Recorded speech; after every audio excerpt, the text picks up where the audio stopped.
real fortunate to have a gentleman as this, the Adjutant General, and he's got two very important guests here to like all of you to meet, and it's as I say, for some reason we don't I guess maybe got tired this morning in the session and didn't show up yet, but we're real glad to have you, and you just introduce those people and tell them a little bit about what you do, what y'all do. And, okay.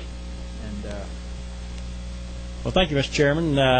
Ladies and gentlemen, it's a pleasure and honor to be here with you this afternoon, and thanks for the invitation to come and appear before you. As Chairman Yates said, I do have some folks with me today, and all of you know Mike Fowler, my deputy there. He's down here a whole lot during the legislative session. And Brigadier General Maria Britt, commander of the Army National Guard, who I think most of you know. She's been here and testified before, I think, before the committee. And then Major General Scott Hammond, the commander of the Air National Guard. Scott just came on full-time with us in January. He's an airline pilot and had been part-time as the commander of the Air National Guard up until just the first of this year. So we're mighty glad to have Scott on board full-time with us now. We do have a lot going on. We are still mobilizing folks for the global war on terrorism. We have about 450 roughly Army Guard folks deployed right now in theater, about 250 air personnel. That figure fluctuates as practically every month we have folks going and coming, particularly on the air side. The air does their rotations a little different from the Army. The Army normally goes for a year at a time. The air goes for several months at a time, but they do more deployments, and so they're constantly coming and going.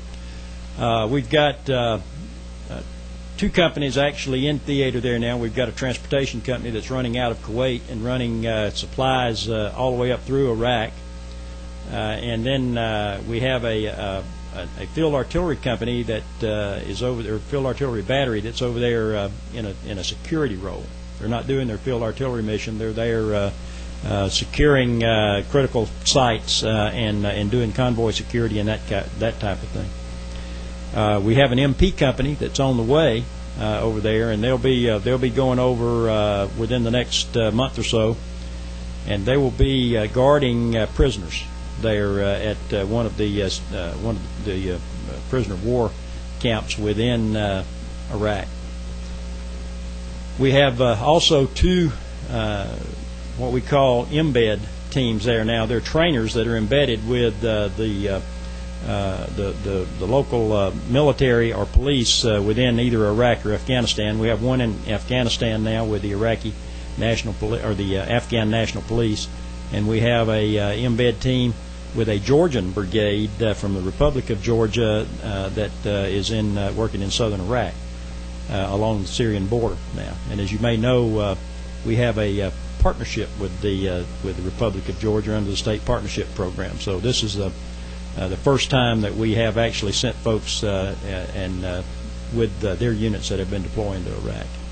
You may not know also, it's not publicized very much, but the Republic of Georgia, small country, 6.5, 7 million people, is the third largest contributor to the coalition forces in Iraq. They're third behind the U.S. and Great Britain in the number of soldiers that they have sent to the theater.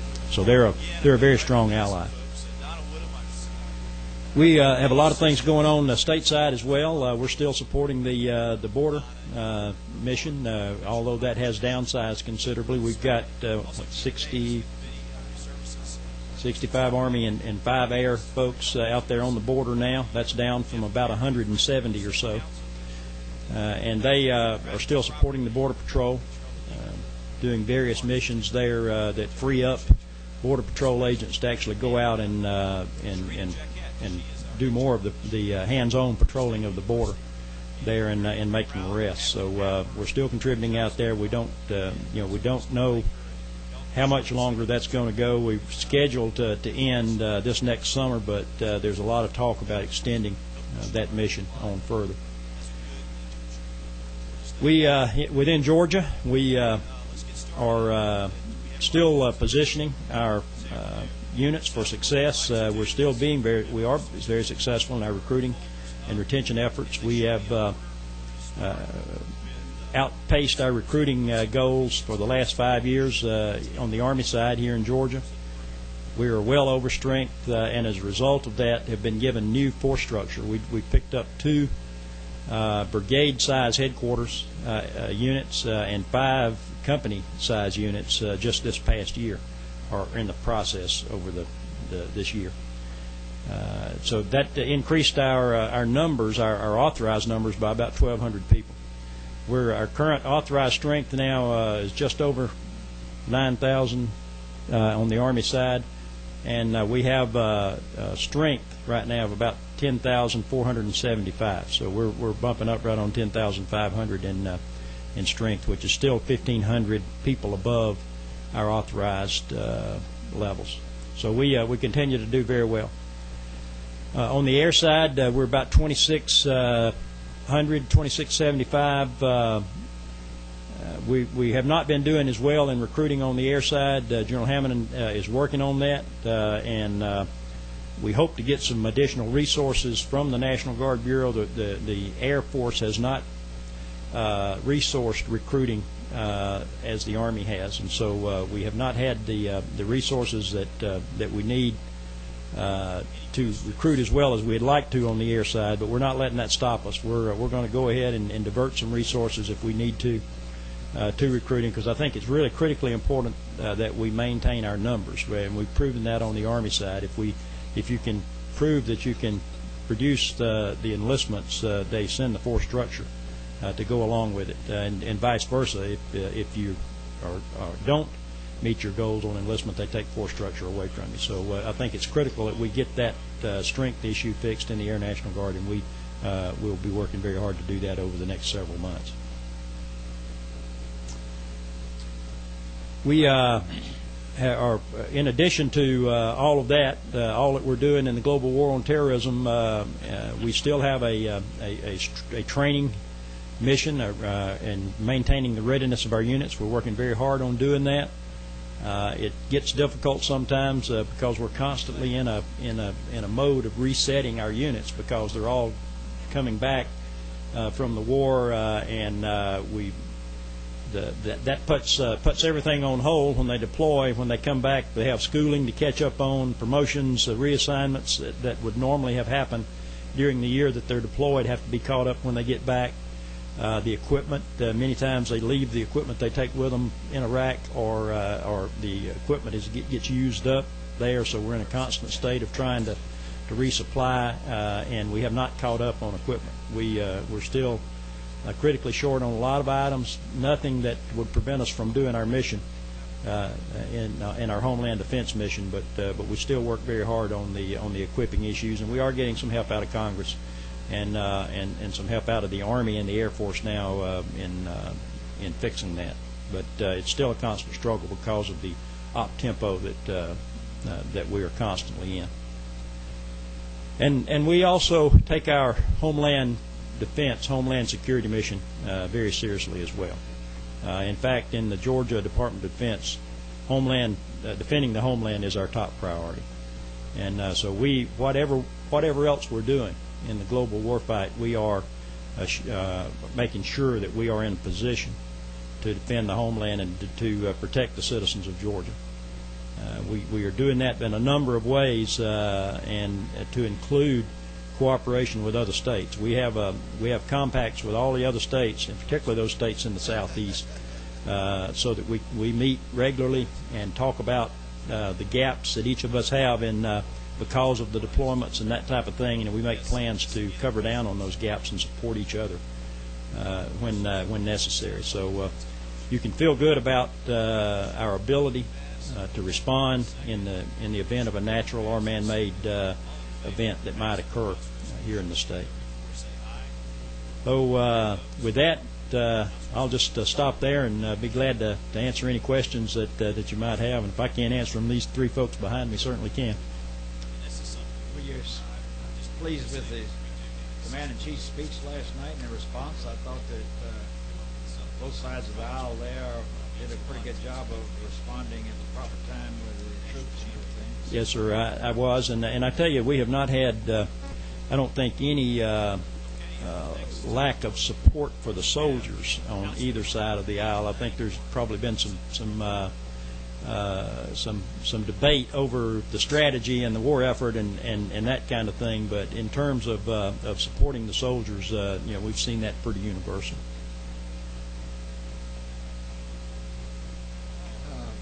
Representative Day has a question. It's interesting to see you in a new outfit. Thank you, sir. I think I've remarked earlier I'm more accustomed to seeing you in a coat and tie. Right. It's very encouraging, too, to know that somebody in your new position has some real Homeland Security experience. And anyway, my question is basically concerning a remark you made earlier about the air and the difficulty recruiting there. Any particular reason you've been able to isolate on that? If I had, and I'll let Scott add to this any that he would like. I think that there's a couple of things there, but primarily the Army National Guard recognized some time back that we were in a tougher recruiting environment now because of the op tempo and because of all the deployments and that type of thing, and they have put resources against that. To give an example, we're quite a bit bigger on the Army side, but we have about 135 or so recruiters in the field recruiting exclusively for the Georgia Army National Guard. The Air National Guard has 11 recruiters to include the supervisor. So that's one big issue. We need additional resources. And Scott, you want to address anything in that regard? Yes, sir. I think another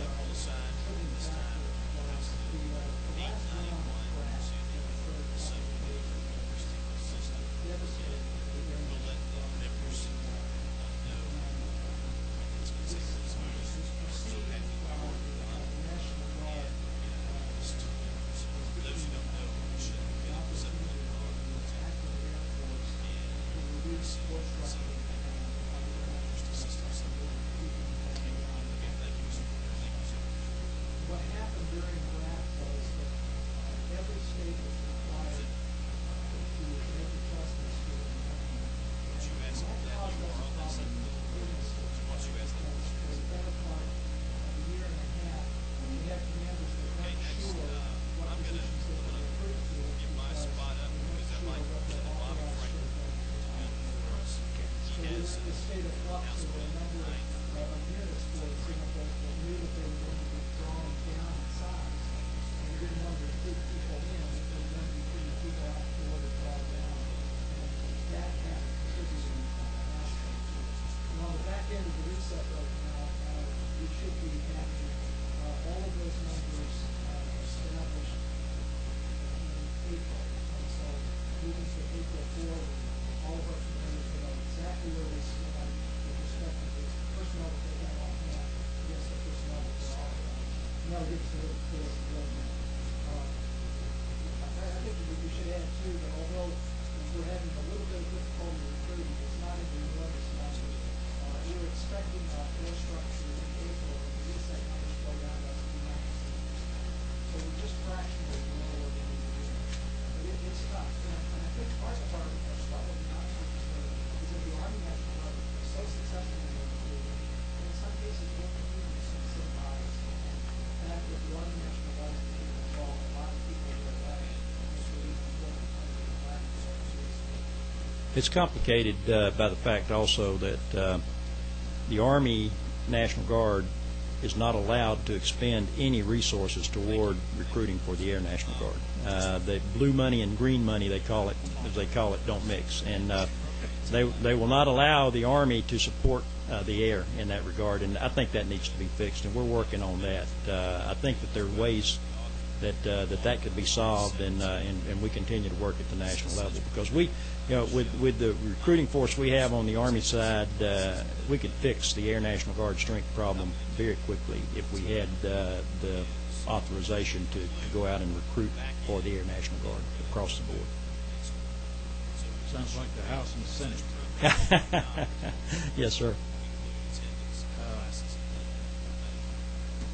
Well, I just want to say I'm the last World War II veteran left in the legislature, and you hear a lot of things on National Guard, pros and cons, it's too political, whatever. And I was in the 35th Infantry Division, and Kansas, Missouri, Nebraska National Guard. I joined them as a liaison pilot, and there was a lot of politics going on from the folks back in Kansas, Missouri, and Nebraska, but we thought it was pretty interesting when we had the big breakthrough at St. Lo.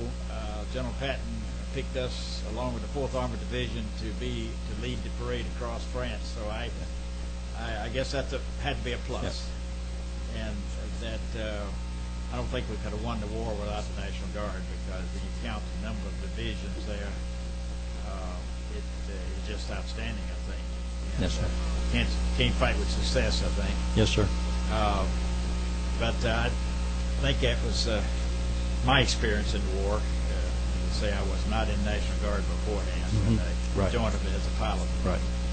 Well, we think that and maintain that the National Guard is the backbone of this nation's defense. When the National Guard goes to war, the nation goes to war, because we come from the hometowns and the communities throughout the country, and I would put the professionalism of our soldiers and airmen today in the National Guard up against anybody anywhere, including the active services, and I think we've proven that in spades in the current global war. Is it training throughout the off months, you might say, when you're not in combat? How does that go? Well, it's challenging because we don't have access to the soldiers and airmen full time for most of them. They have jobs that they work to earn their living, and they come and train with us on the weekend and a couple of weeks out of the year. So it's challenging to maintain the level of training that we need to maintain. But the way we've addressed that is that we recognize that time is our biggest enemy and our greatest constraint. And so we train to the level that we can train to, and we don't try to get too far ahead of that. And that's primarily on the Army side, is at the individual soldier and small unit level, the squads and platoons, and we don't try to get into the higher level maneuver training. There's plenty of time to do that after mobilization. But our philosophy has been, when we mobilize a very good generic soldier that has all of the basic soldiering skills mastered, then the other stuff they can pick up pretty quickly. And so that's where we concentrate our effort. And with that too, those same skills are the skills that we need to defend the homeland. So by doing that, we are putting ourselves in the best position to be ready to defend the homeland as well. Air is a little bit different. The air first off, they have been resourced as a operational reserve. Their full-time manning is much higher than the Army. About 30% or so of the Air National Guard is full-time, where about 12 to 15% of the Army, depending on type unit, is full-time. So they are resourced, have been resourced as an operational reserve, where the Army has been resourced as a strategic reserve, but has been forced into the operational reserve mission. So we don't have the resources yet that we need, and hopefully they tell us anyway that's being addressed in Congress, and over a period of time, particularly if they're going to continue to rely on the Guard and Reserve the way they have over the past several years, we're going to need to get our resourcing level up as well. How does the retirement stack up as far as the Guardsmen versus regular Army? Well, it's of course the active Army retirement, as you know, is you can earn a retirement in 20 years. It earns you basically 50% of your base pay for the rest of your life. And you go 30 years, that goes up to 75% of your base pay. How do you count time and part-time? Well, in the Guard, the way that we earn the traditional Guardsmen, the part-time Guardsmen, earn retirement points. And after 20 years, 30 years, 40 years, whatever the Guardsman stays with the organization, they earn more points. And then depending upon the rank at retirement, each one of those points is given a value, a weighted value.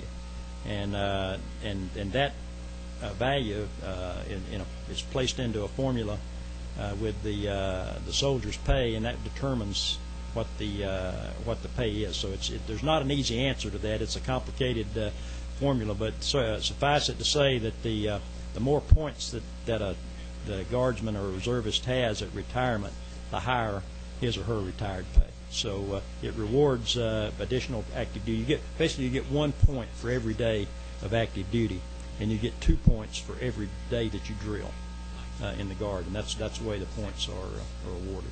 Is that an adequate recruiting tool? It is for folks. It's more of a retention tool than it is a recruiting tool. You know, the folks that we're going after recruiting are the young folks in their late teens, early 20s, and they're not thinking too much about retirement at that time. So we try to use other incentives to bring them in, education incentives and cash bonuses and that type of thing that appeal much more to the younger folks. But once they're in and you've been there for a while, then the retirement incentive helps to keep them in. Yeah. Oh, yeah. Good point. That's a good point General Britt just made there. The big difference between the active retirement and the Guard or Reserve retirement is that whatever the age, and once you reach 20 years, you're eligible for retirement and the active component.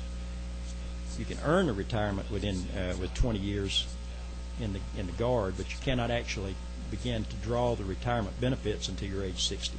So that's the big difference. Guardsmen and reservists are not eligible to begin drawing their retirement until 60. And there's been a move in Congress to reduce that. In fact, Senator Chambliss sponsored a bill that, and the language is in the Defense Authorization Bill if it ever gets signed and through Congress up there, that would reduce the retirement age based upon the amount of time that Guard and Reserve soldiers are deployed. And I think that basically for every do you remember, it might be 2 for 1? So it's for every 2 years that a person's deployed, they get 1 year knocked off of that age 60 retirement, down to age 55 as a minimum.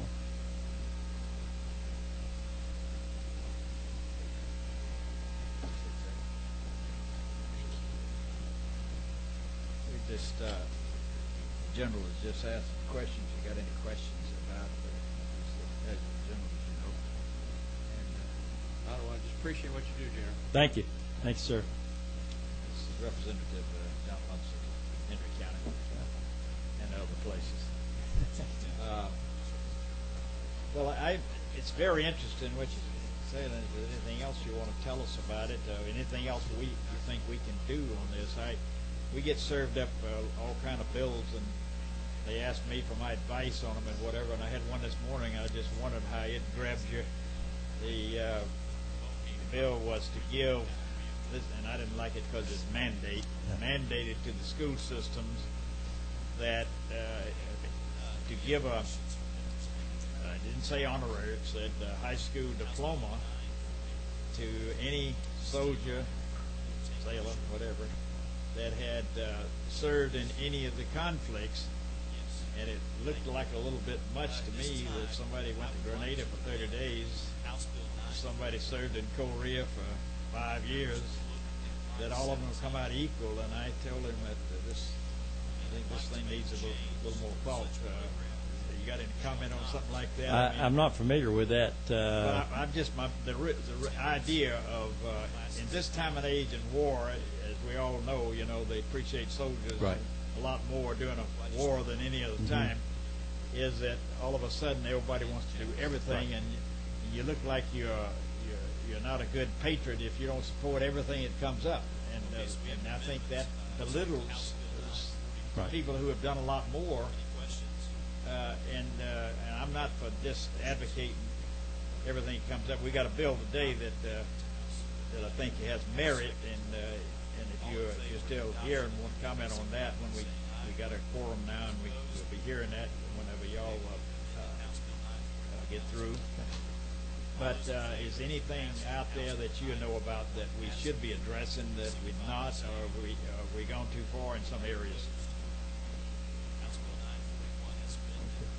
Yeah, there are a couple of scholarship bills that are being considered that if they do move forward with the governor's legislation, we certainly would appreciate your support. Are they in the hopper now? Is They the are. House or Senate?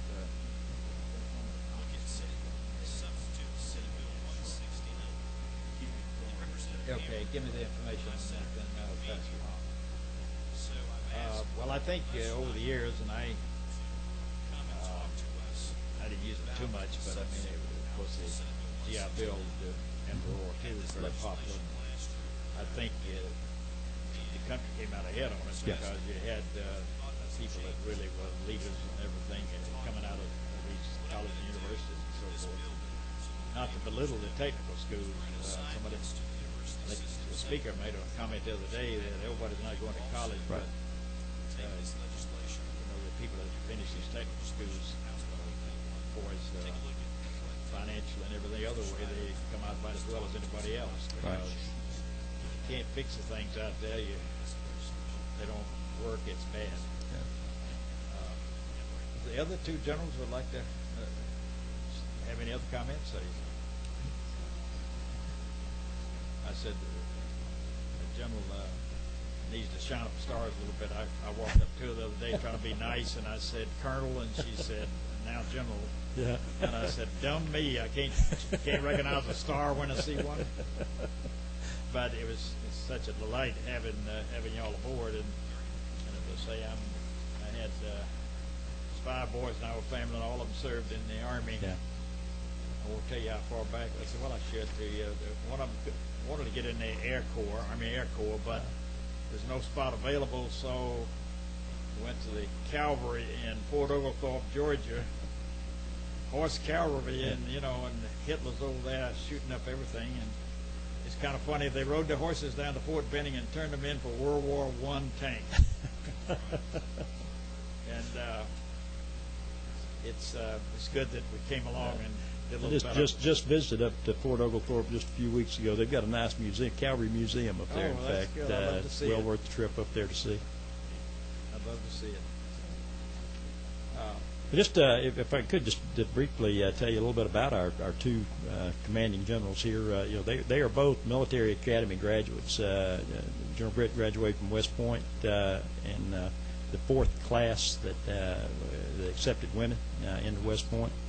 And General Hammond is a graduate of the Air Force Academy.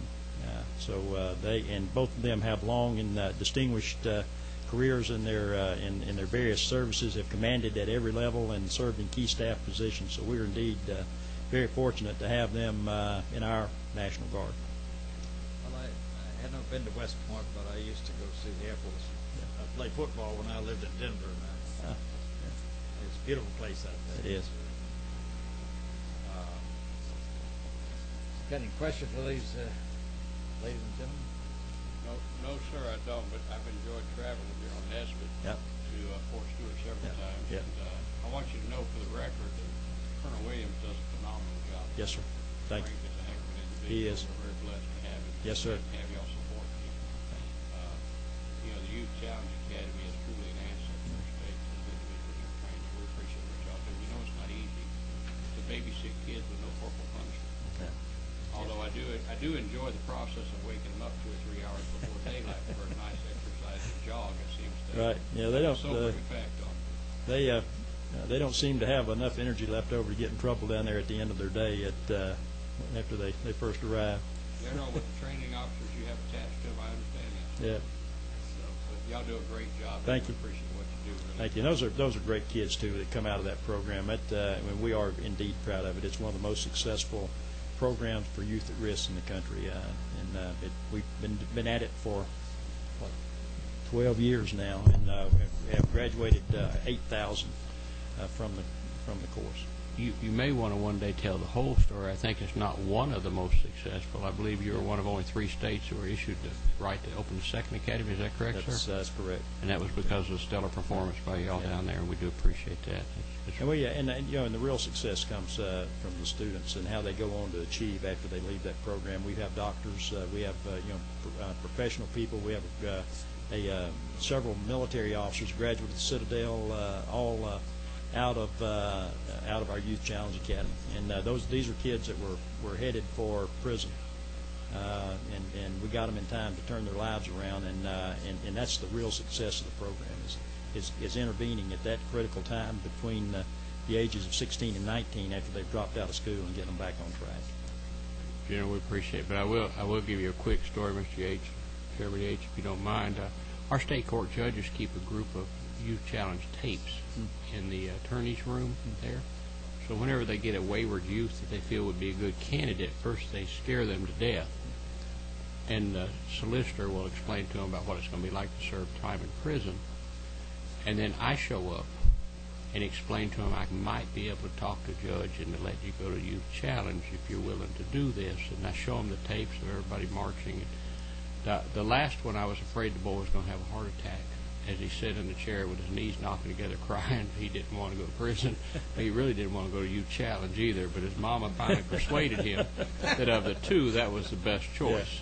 Yeah. And the judge hammered him pretty hard when he got ready to sentence him and said, you know, I'll waive your sentence if you furnish in the top 10% of your class, so you're going to jail when you get back. And I understand he finished like number 3 or 4. He did real well. He paid attention, and he went on. He's now leading a productive life, and I've seen him since, and that was a few years ago. And he's a good kid, and y'all did a good job with him. So we do appreciate it. You took a deficit of the state and turned it into an asset, and that's what it's all about.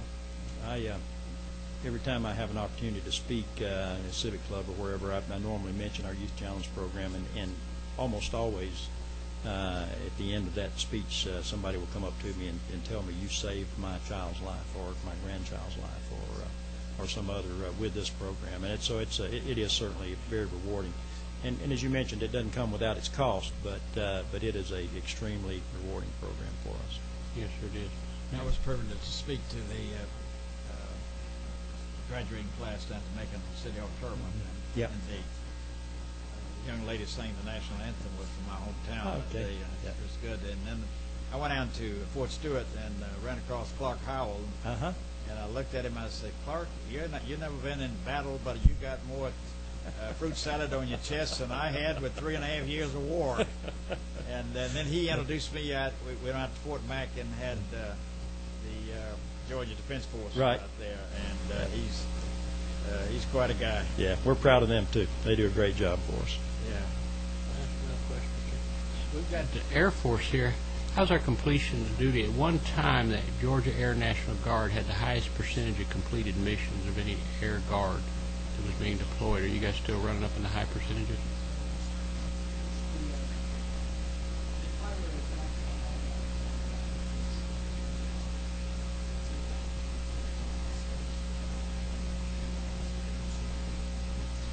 I actually went on one of your junkets, General, to Puerto Rico to welcome our troops back and thank those that were serving. And I think at that time you guys had a 94% completion of duty. It was a phenomenal number or something.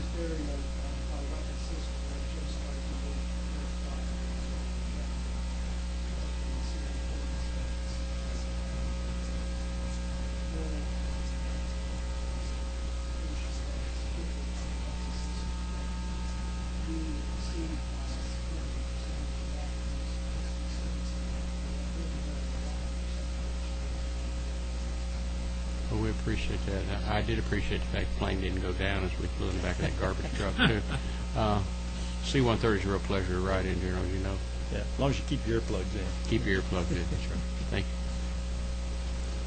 you. I was wondering, as we draw down in Iraq and Afghanistan, all that equipment over there, and you need it back here and everything. Is that going to be I know it's going to be a real challenge. I was in Europe at the end of World War II, and I know that it's hard to keep a soldier interested in doing the right thing on equipment at that time of the war.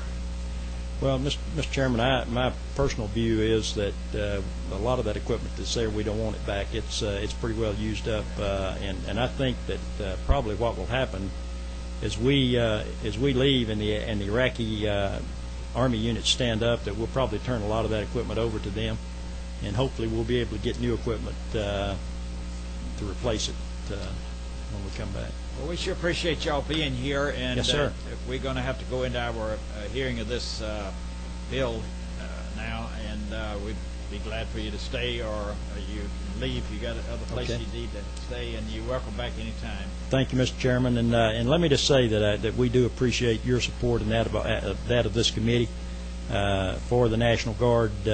You've always been strong supporters of us, and we certainly do appreciate it. And Mr. Dave, thank you for what you do in Homeland Security over there as well, and the great support that I got from you when I was doing that job. Yes, sir. Thank you, sir. Thank you very much. Thank you.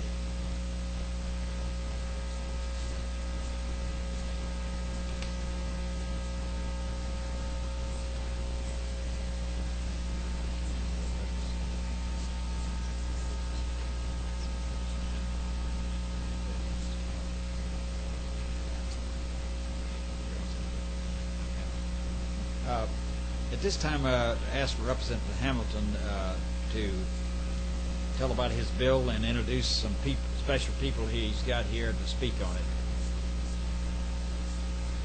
This is a substitute to House Resolution 1024. Right. I believe you have the current substitute there, Yes. and that was just to make a couple title changes, all we did in 3 different locations. First of all, I'd just like to say, Mr. Chairman, thank you for allowing us to schedule this hearing and for the committee members to be here. This is one of those that's really a lot of fun. I want to recognize 2 people in the audience, and Mr. Chairman, to give me permission to give a little background as to how this resolution came to be.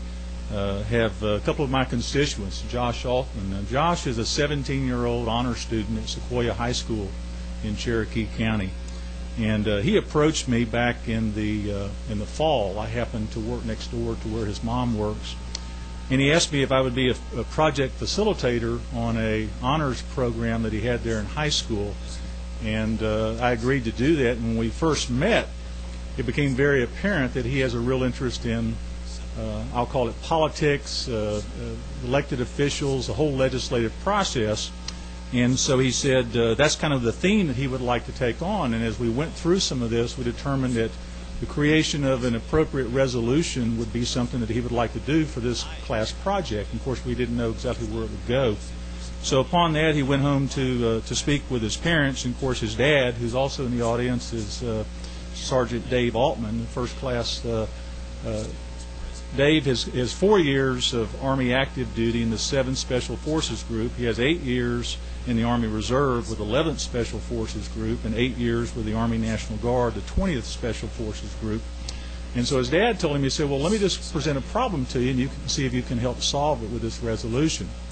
Recently, he was deployed or sent to Iraq, where his Special Forces unit was and I'm not military, so I hope I don't get the term incorrect, but where he was ripped. In other words, his National Guard unit was going into an actual relieve in place situation, a combat situation. So it was not relieving, doing a different duty, but was actually going to go in and replace a active duty squad, and spent 8 months there, his entire unit.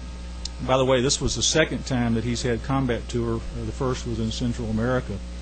And so one of the interesting things, even though he was going to be being a priority unit, part of a priority unit, because he was in the National Guard, he was not eligible for a surgery program that the Army has come up with. And that program is, the acronym is WRESP. It stands for Warfighter Refractive Eye Surgery Program. And this is what the Army says about this program. They said that soldiers performing duties in adverse conditions, often without timely optical fabrication support, will find the lack of dependence on corrective lenses an invaluable asset in the confident execution of their mission. They go on to say that the program offers soldiers access to corrective eye surgery and provides commanders with an important medical resource for the enhancement of soldier readiness.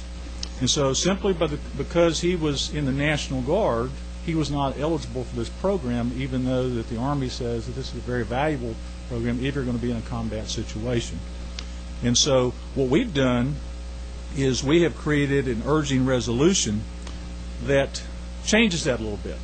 It says that if you're in a priority unit, in other words, if you're going to actually be in combat or likely to be in combat, so this is not an urging resolution to say that we want all of the National Guard or all of the reserve to be eligible for this, but those that there's a very good likelihood that they're going to be put into a situation of combat, that we would ask the Army to go ahead and make this policy change so that they'd be able to do that. And that's really the basis of it. Matter of fact, on page 3, what we're urging is to change existing regulations to enable priority units. That's all we're talking about, priority units within the National Guard for whom a call to active duty is highly probable to receive corrective laser eye surgery under the RESP program. It's also interesting that Dave has told me that probably, you never know for sure, but that he'll be going back to the Middle East within the next year or two. So once again, probably be going sitting over there. And what amazed me about this is, in this situation, he goes over there and he's sitting in the same vehicle, the same foxhole, whatever it might be, as the active duty soldier was, shooting at the same bad guys, getting shot at by the bad guys, doing those types of things, helping in our war against global terrorism. But yet, because he's in the National Guard, he's not eligible for this. And at this time, if the chairman would allow me, I'd like to introduce his son, who really is the brainchild of this. In fact, I'll tell you, the actual resolution was written by him.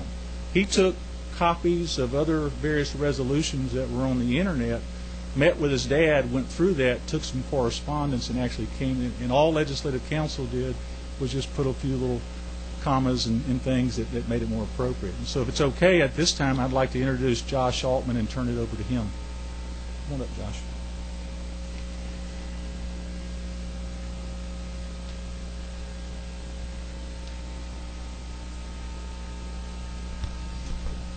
I'd like to thank you for giving me this opportunity to testify in front of you today.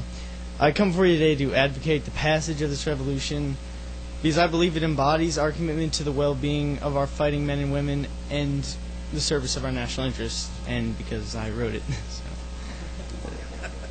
The purpose of this resolution is clear and simple. The fact is that there are members of the National Guard, my father among them, that have been sent and are being sent overseas to fight the ongoing war in Iraq and the broader war on terror, alongside the honorable men and women of our active duty military. However, despite an unfaltering commitment to duty and sacrifice, these servicemen and women are being sent into war without the adequate tools and preparation necessary for success.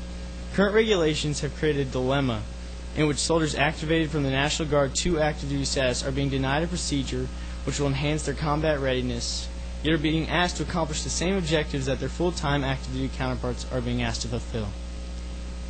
This paradox is not just a theory of what might happen, it is a reality. My father was sent to Iraq in fall of 2006 as part of a Special Forces unit that had been activated from National Guard status.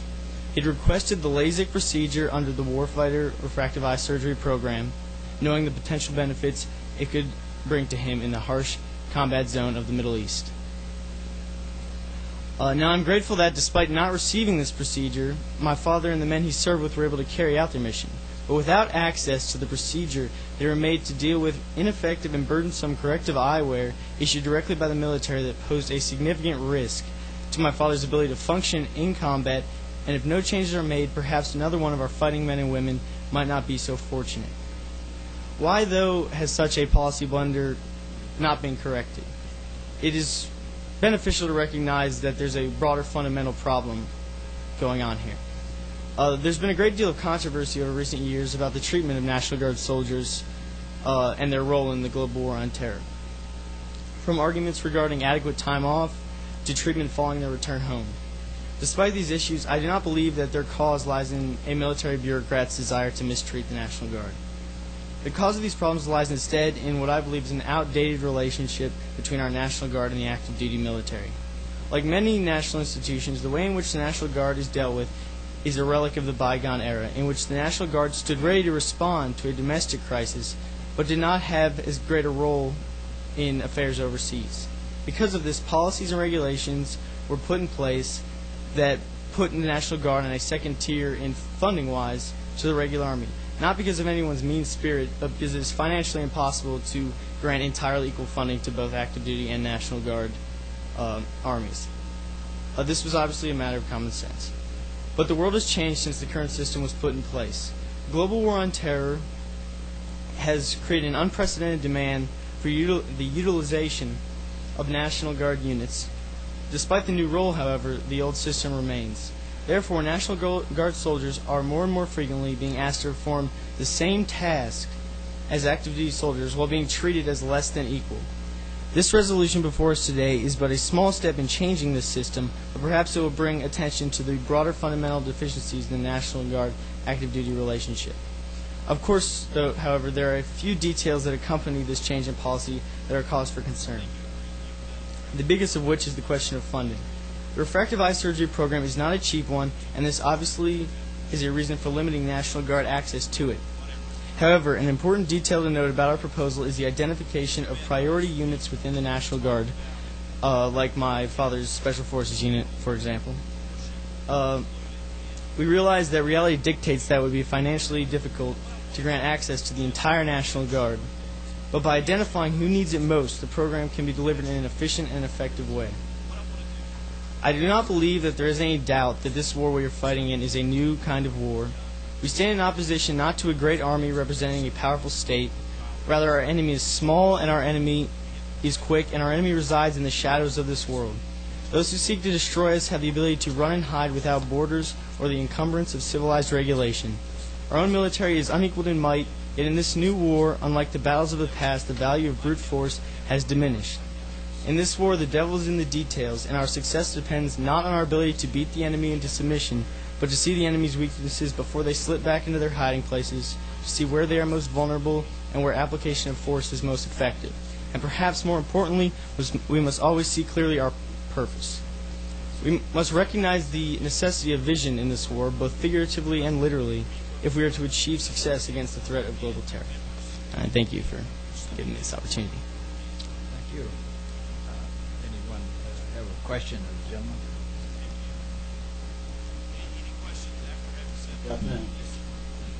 I think you've done a fantastic job, not only with you've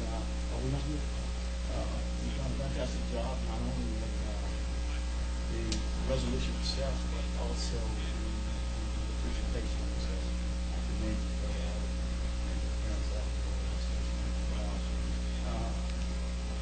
I understand that we're a fan of these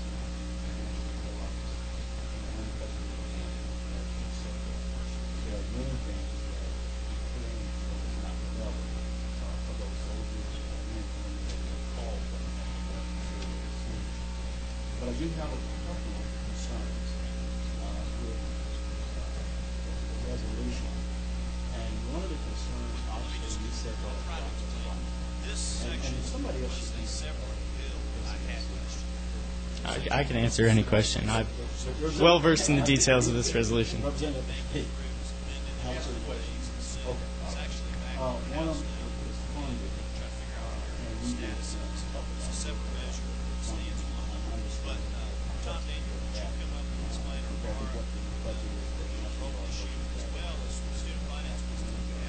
But the other thing is, I think that any services provided are really consistent with the priorities called. And so, if my memory serves me correctly, Mr. Chairman, the call-up priority is active duty military first. Of course, the National Guard we're consistent with that. Now, when the unit's not certified, when the unit is called up, they're usually sent to a mobilization site. Once they go to that mode site, they need a certification to actually be deployed. The question is, when that unit goes to that mode site, will those individuals in that unit that need this procedure, will they then become qualified to have that procedure, or will it be operator certified? And will this hold the soldier up from being deployed? I am certain for safety there. We had deliberating over so how would this affect us? I know it's a lot of information to take in, but you see Well, on top of it. we understand, in addition to funding, we know there's a problem with the time frame. Army regulations for the warfighter refractive eye surgery program state that somewhat along the lines of there needs to be a 6-month recovery period for checkups after receiving the program. So obviously, especially with units like National Guard, where the time frame between when they're activated, when they're mobilized, and when they deploy, there's some contradictions in that. We think that's another a problem. I don't pretend to have the answers to how it would be designed, but there needs to be a system where priority units that are going to be deployed are recognized well in advance, and therefore they have the same amount of time that an active duty soldier would have to receive the surgery, recover, and go through the standard mobilization procedures.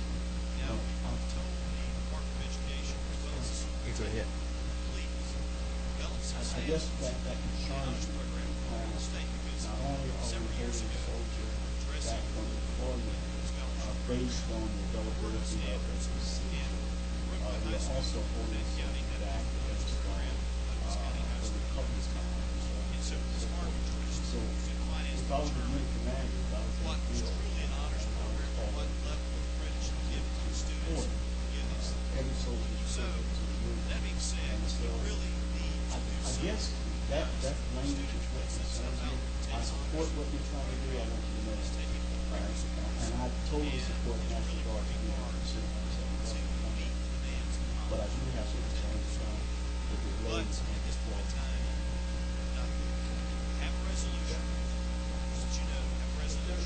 Yes, sir. I think it's a very good issue, but I would just like to say that the Guard and Reserve now has become such an operational part of the Army that we need to have those units, those specialized units like our aviators and our special forces units, brought to the same level of readiness as those on active duty, particularly medical readiness. And that's been one of the big problems that we've run into on mobilization of our Guard forces is that their medical and dental care has not been on the same level as the active component. In the active Army right now, they gave priority to the aviation and special forces units for receiving this tracking surgery. But now any person on active duty who wants to get this surgery can make an appointment at a military medical facility and go get that surgery free of charge. That's great. It's a great benefit to provide those active duty soldiers. But in my estimation, the reserve and guard soldiers that are high priority units that need this readiness, this additional readiness built in to get priority and get that treatment. And so, it's not. I don't see it as a mobilization issue as long as it's provided prior to mobilization. It should be provided now for units that are not on the immediate mobilization deployment schedule, so that they do have time to recover before. I see this as it's part of a larger issue that we're asking our Guard and Reserve soldiers to be operational ready to go all the time now, and we're not providing the support across the board.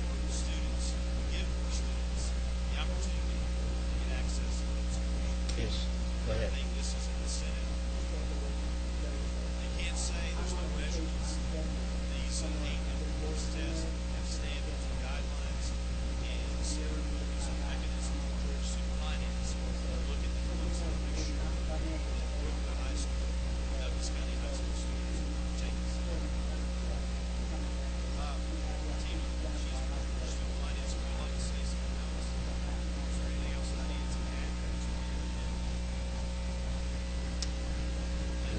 Is that satisfactory?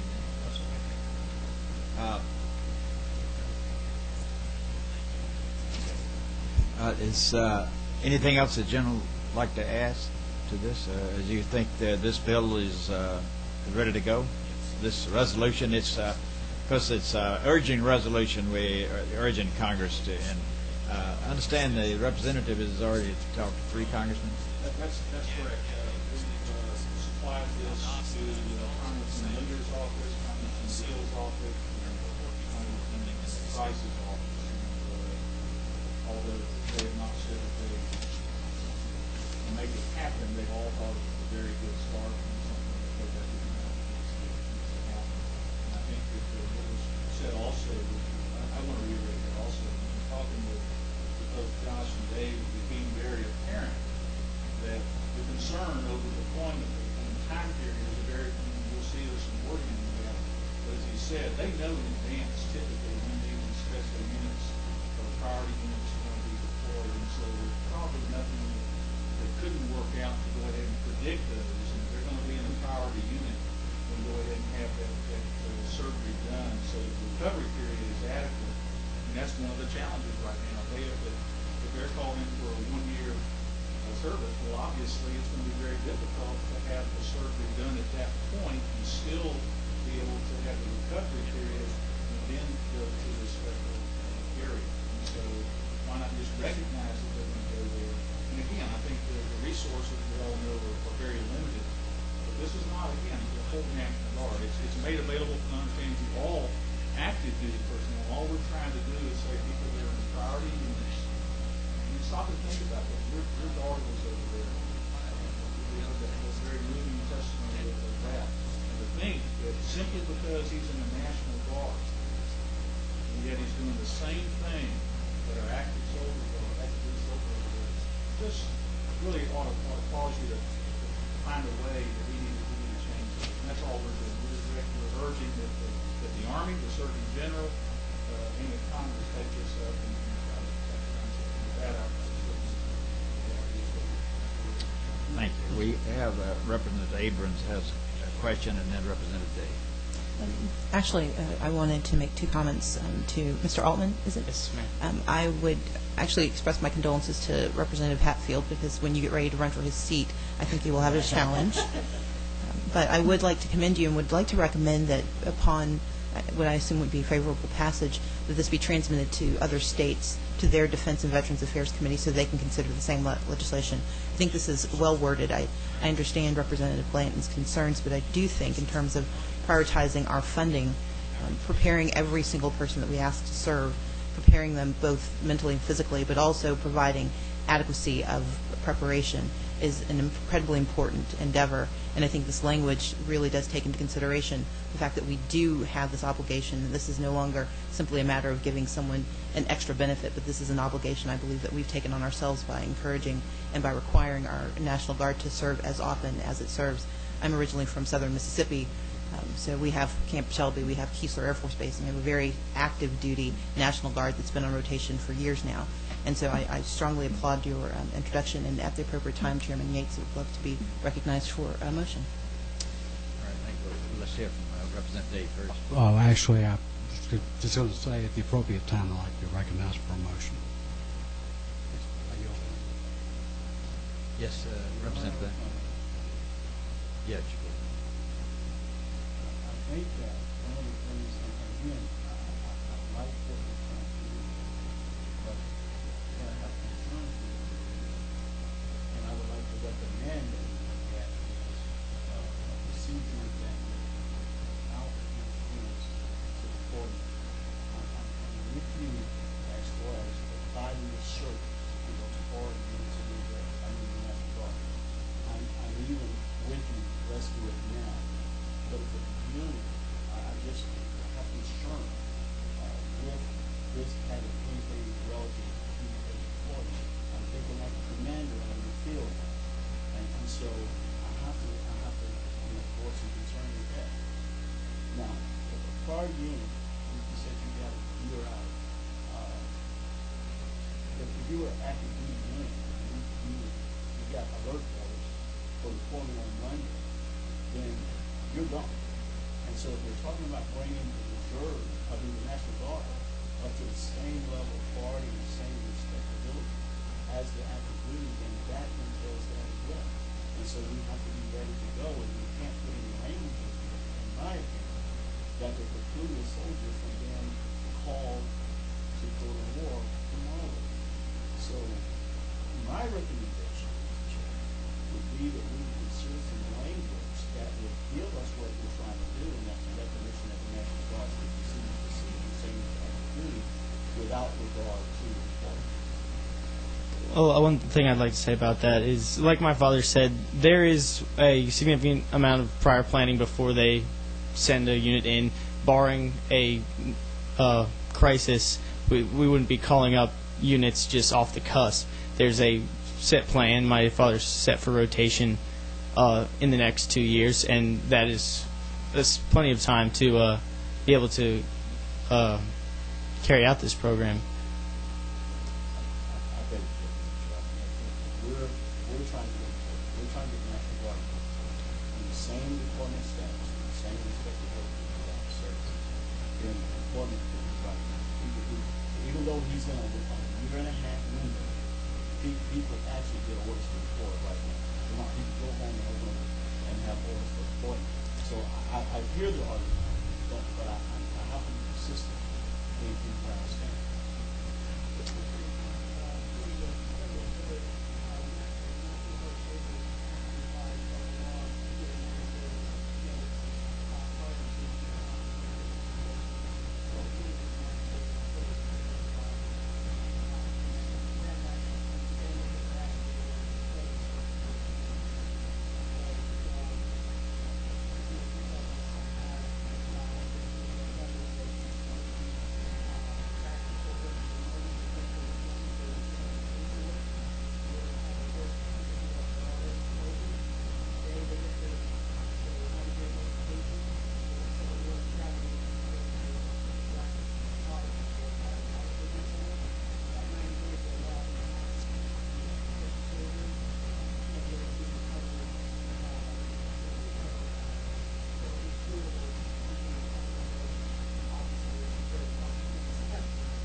Yeah, because we're talking about potential for 8-month further on a 1-year deployment. And so, we have to Representative Abrams has another. I would, with all due respect to my colleague, who certainly has more experience in active service, but I would say that this is an urging resolution. This is not the regulatory body. And I believe that the sentiment that he's expressing and the method in which he's done so is adequate for the needs of this committee, which would be to suggest and recommend to the Surgeon General and to the appropriate personnel that they find a way to implement this. And I believe that the concerns that you raise will certainly be taken into consideration by those parties who are responsible for implementing this. But I think, as worded and as phrased, it does take into consideration those timing questions. And while I do respect your concern about the immediacy of deployment, I would defer to the commanding officers who are sitting here who have said that they believe that this is an important piece of legislation that accomplishes the needs that it's designed to accomplish. Representative Munson. Thank you, Mr. Chairman. Actually, I'd like to defer this question to the Sergeant if I could. You're suffering from myopia, nearsightedness, astigmatism, or which, sir? Okay. And currently, under your National Guard, does the state or federal government pay for your refractions and your eyeglasses? Okay. And they would do that yearly? Do you go like for a year checkup with them and then they furnish the eyeglasses? Either one, sir.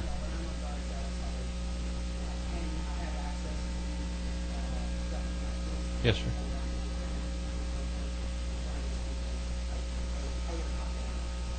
I was assuming that.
I understand, sir. I was actually going to look at it from just a realistic standpoint for the cost of the refraction yearly, the cost of replacement of the eyewear versus the cost of refractive surgery.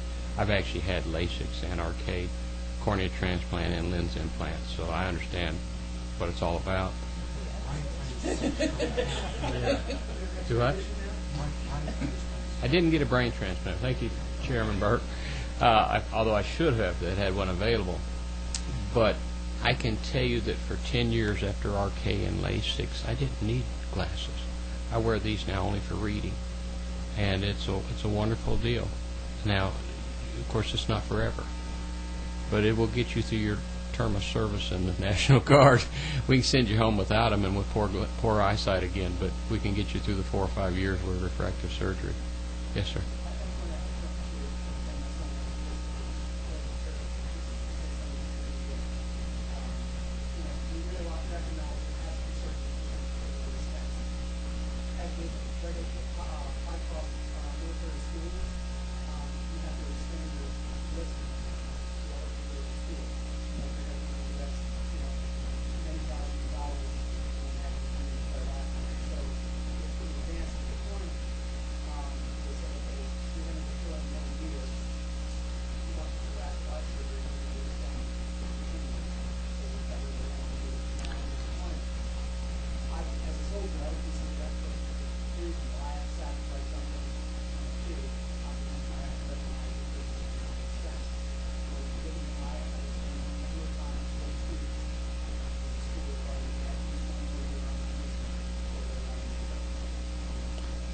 Sergeant, I was looking at it from a different standpoint. I think it's actually cheaper.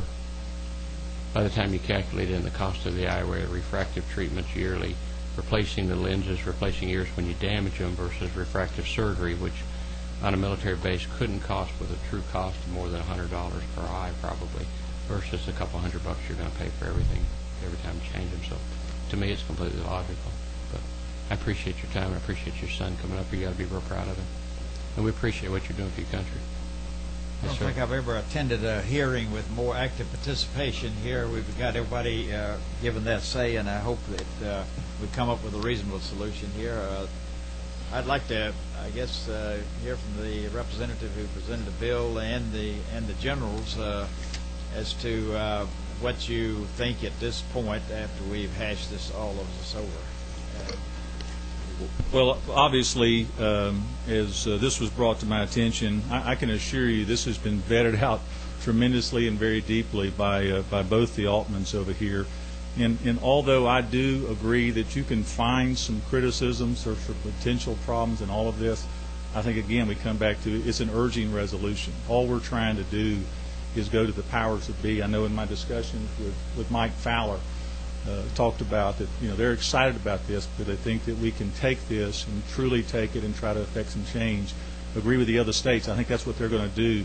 We're going to distribute this obviously to the Georgia delegation, congressional delegation, as well as to the Army. But I think they will also then try to use this to further this. And so, for those reasons, I would ask for your favorable consideration of this resolution as it stands right here. General, that you have to agree with that. I do, sir. And the gentleman has certainly some very real and logical concerns about the readiness of the National Guard and being able to respond in short order. But the same can be said of the active forces, particularly those forces that are allowed to receive this treatment. And I think it's just a matter of managing that so that we do it in appropriate time, and that is pretty easy to do. The Army has what we call the force generation model now, where every active duty and every Guard Reserve unit is placed in a sequence of mobilization based on the current operational requirements. And right now, that's about every other year, 15 months for the active versus 1 year at home, and the Guard is about 1 out of every 3 years right now. With the current operational tempo, we do expect that to throttle back a little bit, but there is a model by which this could be